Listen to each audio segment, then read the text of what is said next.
டேய் மாஸ்டர் ஏன்டா அவசர அவசரமா சாப்பிடுற? கொஞ்சம் மென்னு சாப்பிடுறா, எல்லா ஃபுட்ஸும் வேஸ்டா போகுது. டேய் மாஸ்டருக்கு இன்னைக்கும் சாப்பிட டைம் இல்லன்னு நினைக்கிறேன்டா. ஃபாஸ்டா சாப்பிட்டுட்டு இருக்கான். சூப்பர்ரா, நம்மளுக்கு வேலை மிச்சம். எல்லா ஃபுட்டையும் அரைகுறையா அரைச்சு உள்ள அனுப்பிடலாம்.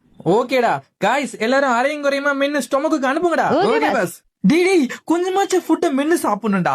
இங்க டைஜஸ்ட் பண்ண முடியாம கேஸ் எல்லாம் ஃபார்ம் ஆகுதுடா. டேய் ஸ்டமக்கே இதெல்லாம் வேலைக்கு ஆகாது. முடிஞ்ச அளவுக்கு டைஜஸ்ட் பண்ணி ஸ்மால் இன்டெஸ்டைனுக்கு அமுச்சு விட்டுலாம். தேவையில்லாம கேஸ் பிளாட்டிங்கா இருக்கு. டேய் மச்சான், இன்னைக்காவது பிளட்ல கலந்து மாஸ்டருக்கு ஹெல்ப் பண்ணுவோமா இல்லையாடா?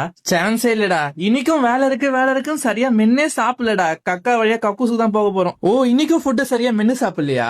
டேய் பேன்கிரியாஸ் கேல் பேட்ரா, இன்னைக்கு உங்களுக்கு எக்ஸ்ட்ரா ஷிஃப்ட்ரா. 1 hour ஓவர் டைம் பண்ணுங்க. டேய் எங்களை பார்த்தா எப்பரா இருக்கு? ரெஸ்டே கொடுக்காம அடின்னு அடிக்கிறீங்க.